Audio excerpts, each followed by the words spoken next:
Episode 5 of The Messenger, the Rachel Cancer Scam. Previously on The Messenger, you learned about Bobby, his secret family, and his untimely death. You also learned that Rachel had a husband before Mark, a man named Todd, who she told me she'd left at the altar in Hawaii, and Rachel's first go-around with non-Hodgkin's lymphoma. I shared with you that Rachel and I had made a plan to see each other in Santa Barbara on August 27th of 2021. Santa Barbara is a place that Rachel and I always met. It's a 2-hour drive for her from Atascadero and a quick flight for me from Vegas. This is kind of an important date for a couple of reasons, August 27th. One of those reasons is that just a week before is her birthday, August 21st. And as it would turn out, she and I were actually in the same city on her birthday. As a matter of fact, she was just a few miles away from where I'm sitting right now. Rachel was here in Las Vegas, celebrating her birthday with Mark. They rented a cabana at the Bellagio, saw one of those fancy Cirque shows, and so much more. As a matter of fact, according to her Facebook post on that day, she was in Vegas, being spoiled by her man. Now I'm going to bounce around to something else here, a sidebar, if you will, for a moment. About 10 months after this, once she and I were actually involved, there was this issue with social media that came up. She was displaying behaviors to me which were really kind of bordering on insecurity and manipulation. She claimed that she was nervous because we weren't always in the same city, and that at the same time that social media was a way for me to meet women. She claimed that I was handsome and appeared to be single and any woman would want me, and just a bunch of that manipulative BS that I didn't think there was any truth to. These were words that were spoken to do nothing but manipulate a middle-aged, fluffy-in-the-middle guy that might be slightly balding as well, and just play to his ego.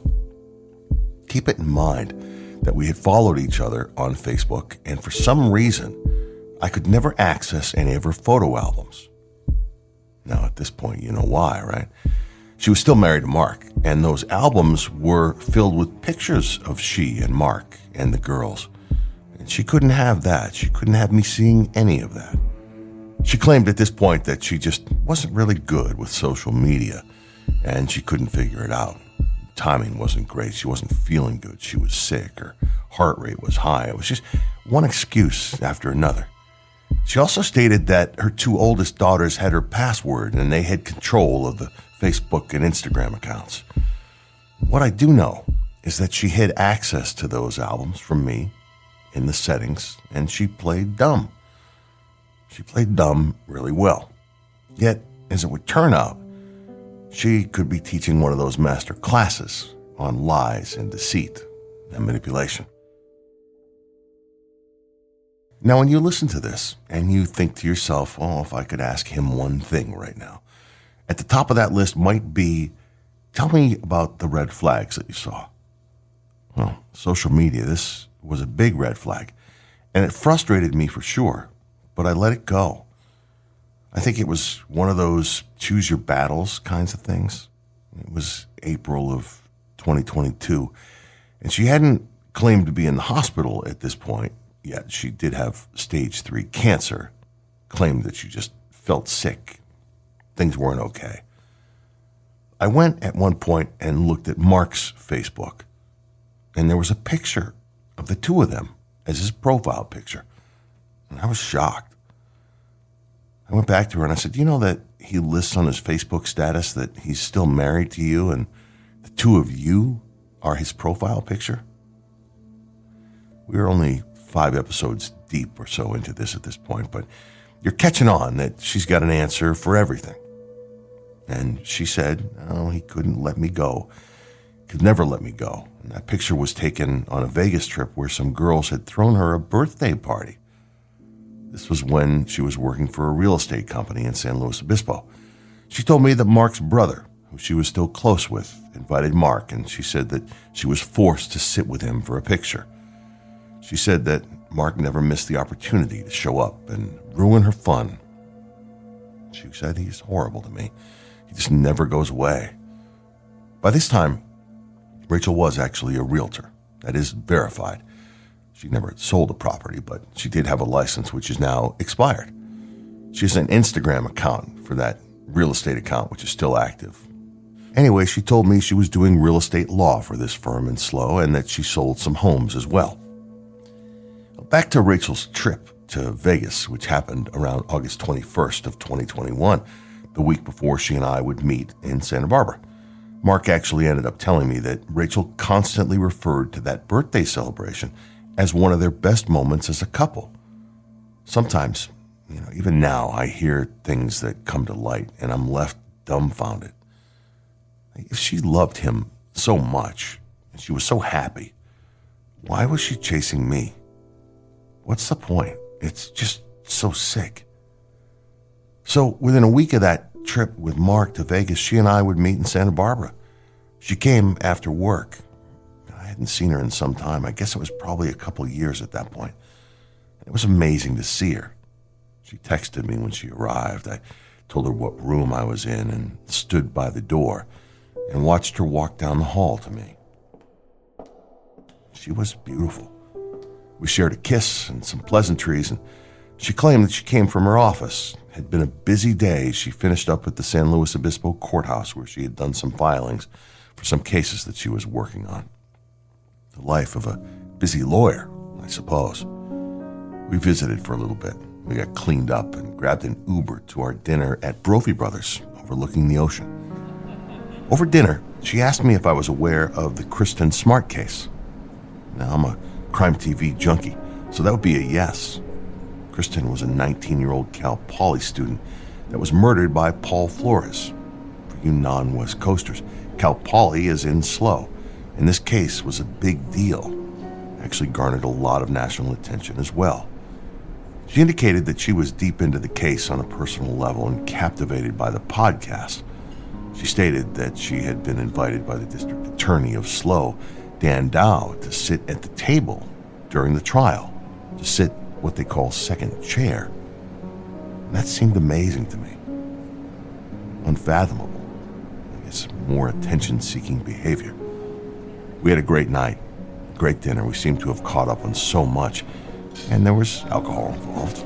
For her, some wine at dinner and margaritas after, and for me, some scotch. A few scotches, if I'm being honest. I don't really drink that much. I like to keep my faculties about me, but I was comfortable and I wasn't driving. After dinner, we snuck into the bar that's owned by Brophy Brothers downstairs. We sat and drank for a little bit, spent some time, acted like a couple of teenagers. There was this closeness this time between us, which had never really existed, with the physical for some reason. I felt closer to her than I ever had. We felt close. There was something different this time. And after dinner and drinks, we waited for our Uber. With my arms around her and in an embrace, I said to her, if it wasn't for proximity, I would be all in with us. Think about whether or not that's something you'd be interested in. I kissed her on the cheek. We hopped into our Uber and headed back to the hotel. So something interesting happened at the hotel when we got back there. I don't want to kiss and tell. I don't want to be that guy. But something happened, and I'm going to try to share it and illustrate a point without demeaning her. Let me do it this way. We got back to the room, climbed into bed, and Rachel said to me, if you'll be with me, I'll promise to not fall in love with you. Now, I'll tell you this, she never ever had to ask me anything in that regard. It was always assumed, it always just happened. I said to her, I don't think it's you that I'm worried about. I guess I was more worried about what being with her was going to do to me, how it was going to change my feelings, what was in my head or my heart, more than what would happen to her. I hope that makes sense to you, because I think it's important to the story. I felt something that night. Maybe finally, after 20 years, I realized that maybe she could actually be my person. This was, after all, a first date of sorts, at least in my mind. And as it would turn out, it would be the beginning of this incarnation of our relationship. would be the beginning of the lies and the deceit in a way. And seriously, as I look back on it now, I'm sharing with you the oh shit moment in this story. This was the moment that everything in my world would be sent completely off its axis. This was it. This is what led to me falling for her, falling deeply, and for her maybe doing the same with me.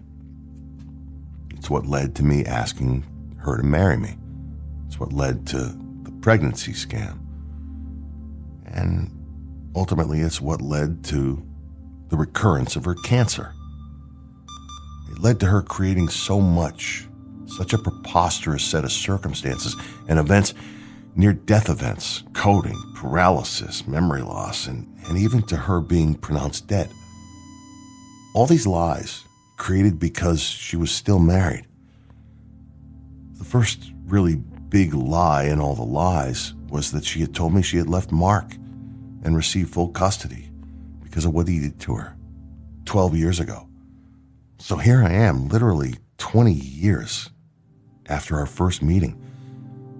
And now I'm finally interested. And she's obviously interested in me. But instead of being honest, she began to weave a series of lies which led to the most outrageous and preposterous story you can possibly imagine. And I fell for it. Hook, line, and sinker. I sometimes wonder, what if she had been honest? What would have happened? She admitted to me after she was exposed and it all unraveled, when the wheels came off of this thing. And she said, if I told you the truth about me and who I was, you never would have been mine. You never would have picked me or fallen in love with me. Let that sink in for a minute. I said, Rachel, I loved you. I loved the woman I thought you were. I loved the caring person that you presented yourself to be. I didn't care about your jobs or your career. Didn't matter whether you were a lawyer or a realtor or had an LVN license, could fly a plane, or whether you were a baggage handler and a cross-trained agent. I loved you for you. After that date, on August 27th of 2021, some time had passed, and it took us a minute. But this time, our time apart was different than ever before. Communication during this time was at an all-time high. Pictures, texts, talk of the future. I began to drop hints again that I wanted for us to be together, to find a way to date and to be hers. It seemed to me that perhaps timing was right somehow now after 20 plus years. I would send these messages about what I saw, but the conversation was weird, almost like she didn't understand that I was serious. At one point, I said, I need to see you. I'm coming to California. Open your planner. Let's meet in Santa Barbara. We set that up. November 3rd, 2021, I flew out there. She picked me up at the airport, and we went to the Hotel Santa Barbara, as always, room 217. But something weird happened to me that night. When I arrived, we got into our room, I felt something different. Nerves, something. I'm sure it's because I was about to say to her, let's do this. Let's be together. Let's find a way to be a couple. Let's be an us. And there was risk in saying that. 20 plus years of just being whatever we were to each other. At a minimum, an emotional affair, but physical as well, and certainly friends. The attraction we had, the energy between us, it seemed to me to be off the charts. Anyway, in the hotel room, panic set in. I needed to lay down. The thought that I was ready to lay this out to her and risk her saying no was huge. In my mind, I heard her saying, "No, my Harry." That's what she always called me, my Harry. I found it endearing, and to this day I have a couple of friends that will call, or when they see me, they'll say, "How's my Harry?" Sometimes it makes me smile, and other times it makes me want to vomit. Anyway, I was nervous AF, as the kids would say. And in that moment, I was a 16-year-old boy asking his best girl to go steady. What in the actual fuck was happening? I was paralyzed by her. I'm not a meek man. I'm over 6 feet tall. I'm tattooed. I'm a Harley guy. I'm a martial arts practitioner. Not much scares me. And I realized afterwards what you're probably already realizing, what you've already figured out, that I had probably already fallen for her. We laid on the bed. I actually put my head on her chest. And that's never the way it was. Ever. I'm just not a guy that needs to be held. And I laid there for, 30 minutes. Finally, I said, "Let's get up. Let's go find some food and talk." We left the hotel. And we went next door. This little pizza shop. We ordered a couple of beers and pizza. And there was silence. I had called this meeting. The floor was mine, as they say. I looked at her, and I reached across the table. And we didn't hold hands. My hands were actually on her forearms, and her hands were on mine. It was an odd way to sit. I never sat like that with anyone. And when I think on it now, it's almost like I was holding her forearms, like I didn't want to let her go. I began to tell her how I thought this could go, what I saw in the future for us. Time split between Atascadero and Vegas. A couple of days here, a couple of days there, and never more than a week would go by where we wouldn't see each other. And she stared at me. And she said, "What is my Harry saying right now?" There was no smile. There was a seeming lack of understanding. Now, I know we're only 5 episodes into this at this point, but I think I'm a fair storyteller. I just couldn't seem to get my point across that night. That pizza arrived, followed by additional beer. I told her 2 more times what I saw, and it was like I was speaking a foreign language. She said she loved the idea, but was confused about why now. She said, "I've always loved you." And she said, "Do you know that when I talk to my friends about you, I always refer to you as my Harry. It's not just to you, it's to them too." And she kind of smiled, and I said, "Then make me your Harry." We finished, paid the check, and went next door for drinks at the Mexican joint. Rachel loves her margaritas. We drank and kissed, and we were close in a way we just hadn't been. Perhaps what we had on the physical side was more transactional at times leading up to that. I'm not sure. Anyway, we went back to our room. We had our moment. And then we slept. In the morning, we went for breakfast at Joe's across the street from the Hotel Santa Barbara. And she looked at me and she said, "What are we doing?" And I said, "I think we're going to be a couple, if you'll have me." And she said, "I've waited so long for you." We smiled and talked some more and kind of plotted our plans, plotted our takeover of the world. And then her phone rang. And she looked at me and she said, "Oh, that's District Attorney Dan Dow. Excuse me for a minute." And she took the call. She came back into Joe's and sat.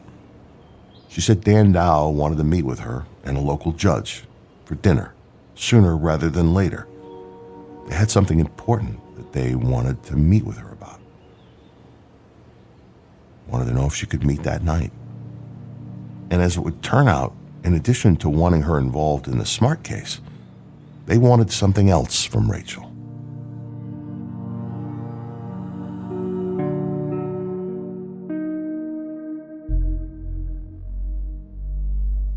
On the next episode of The Messenger, the Rachel cancer scam, Rachel is asked to consider replacing Dan Dow as the next DA of SLO County.